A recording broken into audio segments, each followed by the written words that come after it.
It's Food Allergy Awareness Week, and here to talk about common food allergies, how they develop, and how to keep your loved ones safe is Dr. Julie Wendt with Relieve Allergy, Asthma, and Hives. Dr. Wendt, thank you for being here today. Thank you for having me. So food allergies are such a unique thing because not only can they affect us in multiple different ways, but they can develop even if they are things you've eaten in the past. So tell me a little bit about food allergies, like an overall general information. Right. Well, like you said, it's Food Allergy Awareness Week. Foodallergy.org is a great place to get initial information as well as a board-certified allergist.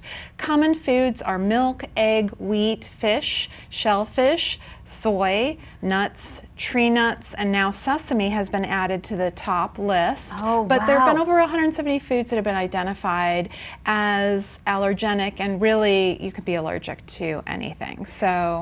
And that was something I was going to ask. I was going to say, what are the most common? Because I know some of those ones that you just pointed out, the milk, the nuts, those affect so many people. Right. Very common. About 5.8% of children are allergic and 6.2% of adults, so it continues. Common symptoms: nausea, vomiting, diarrhea, shortness of breath, wheezing, chest tightness, swelling of the throat or tongue, hives, rashes, eczema even.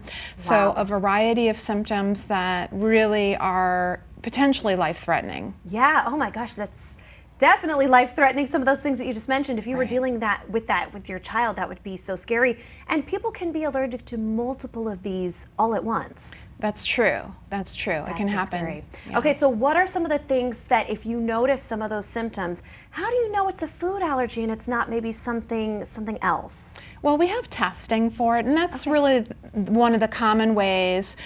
Most of the time I can tell by a history in terms of the proximity to when someone's eating the food and then when their reaction happens.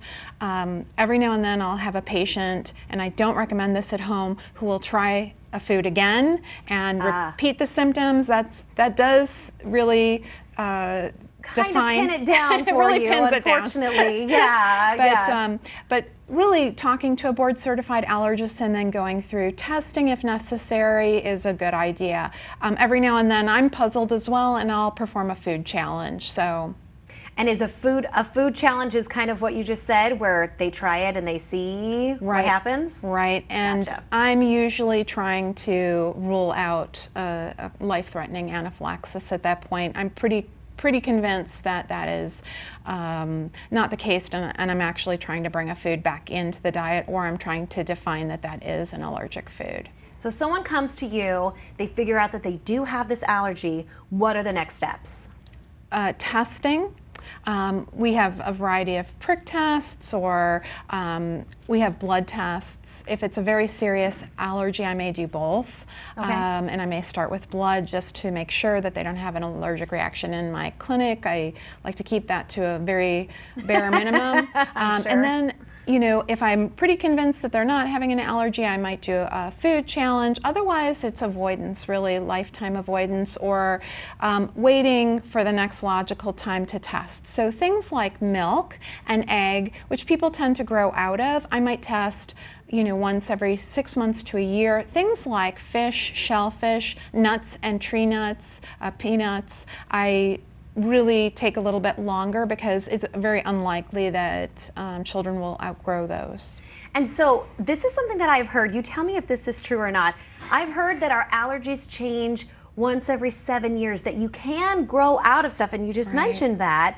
Is that something that continues on for the rest of your life? Like if I were having a reaction to milk right now, is there a potential that could change later in my life?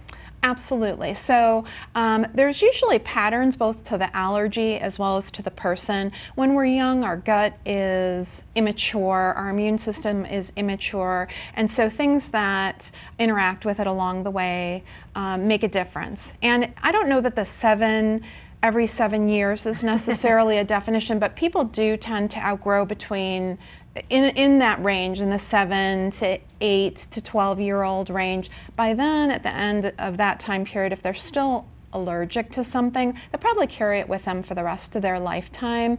On the other hand, I've seen people's allergies change just with different large assaults to the immune system, chemotherapy, radiation therapy. I've seen it more with environment. I've studied that more than food, but right, that's so interesting. And so for someone out there who is dealing with food allergies, how do they find you to get more information? Sure. I'm at 21803 North Scottsdale Road by Scottsdale and Deer Valley Roads. My number is 480-500-1902. Be happy to talk to anyone about their food allergy. My pleasure. Yeah, well, it's the week to do it, right? So, right. So take this week and get that test if you are wondering about something like that. Well, Dr. Wendt, thank you so much for being here.